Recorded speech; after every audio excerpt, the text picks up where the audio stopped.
ஒரு ரீல் ஒன்று பார்த்துருந்தேன். விநாயகர் சதுர்த்தி டைமில் வந்துச்சு. என்னென்னா சிவனும் பார்வதியும் உட்காந்துட்ருப்பாங்க.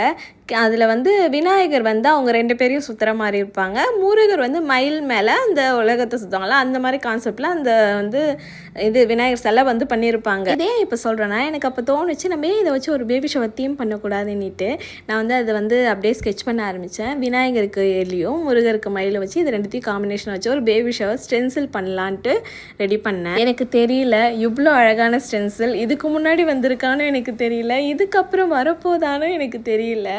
நான் பர்சனலாக ஸ்கெட்ச் பண்ண ஒரு விஷயம் இவ்வளோ அழகாக வந்து அவுட்புட் வந்திருக்கு. நான் எந்த அளவுக்கு கூட எக்ஸ்பெக்ட் பண்ணல. செம்ம அழகாக இருந்துச்சு. இதில் வந்து க்யூட்னஸ் என்னன்னு பார்த்தீங்கன்னா, அந்த விநாயகர் முருகர் 2மே வந்து அந்த பேபி ஃபார்மேட், அந்த பேபி ஃபேஸ் இருக்கும்ல, அந்த ஃபார்மேட்டில் இருப்பாங்க. மெச்சூர்டான ஃபேஸ் இருக்காது. இதுக்கு முன்னாடி அன்னப்பிரசன்னாவும் நம்ம தான் லான்ச் பண்ணியிருந்தோம். செம்ம ரெஸ்பான்ஸ் வந்துச்சு. இதோட அவுட்புட் காட்டுறேன், எப்படி இருக்குன்னு நீங்களே பாருங்கள். ஒன்லி லிமிட்டெட் கலெக்ஷன்ஸ் தான். ஏர் ஸ்டென்சில் ஸ்டோரை ஃபாலோ பண்ணிவிட்டு டிஎம் பண்ணுங்கள், இல்லைனா ஸ்க்ரீனில் தெரியிற நம்பருக்கு மெசேஜ் பண்ணுங்கள். Thank you, by.